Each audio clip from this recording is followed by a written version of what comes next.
Yo, if I had to pick one lower body exercise for longevity, gains, muscle metabolism, stability, performance, it would be the sliding reverse lunge, because we get both a vertical vector, like traditional reverse lunges or lunges in general, but we also get a horizontal vector because of the friction and the movement against the slide. So again, a slide board or furniture or fitness sliders on a carpet or turf or any sliding surface, we're gonna start with 2 minutes of that eccentric-isometric tempo, 3 to 4 seconds out, 1 to 2 second pause, come back through. You go for 2 minutes straight. This is one of the most challenging protocols I've ever experienced, and I just use my body weight on this, and I just keep getting better movement quality, not emphasizing load or anything else like that, especially with the extended range of motion. So we're gonna start with some sort of elevated surface for the first 2 minutes. Now, most will benefit by going with a lower elevation, small low box or step. You can put a 10, 25, or 45 pound weight plate. Obviously, the bigger the weight, the larger, more total weight, the thicker the plate is, the more elevation. You can mess with that.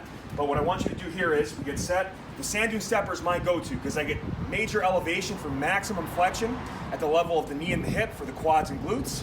And I also get instability, and I'll often do this barefoot, by the way, to really strengthen my feet, toes, get some more muscular activation all the way up the kinetic chain. Again, this is all about owning the movement. We're not rushing through this. I want to get you comfortable in this position. It's an amazing way to stretch the hip flexors too, and strengthen the quad hip flexors of the back leg. So it's a single leg movement, but both legs are active. So here we go. I'm gonna get set.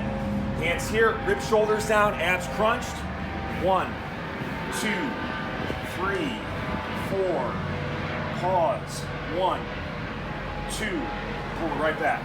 And I keep repeating that pattern, 2, 3, 4, pause, 1, 2. Right here, we're getting maximum stretch in the front leg. We're also getting maximum stretch in the back leg. Quad hip flexors, a lot of you have tight hip flexors, back pain, knee pain. This is part of how we double our mobility work into our muscle gain. Pull it right through, all right?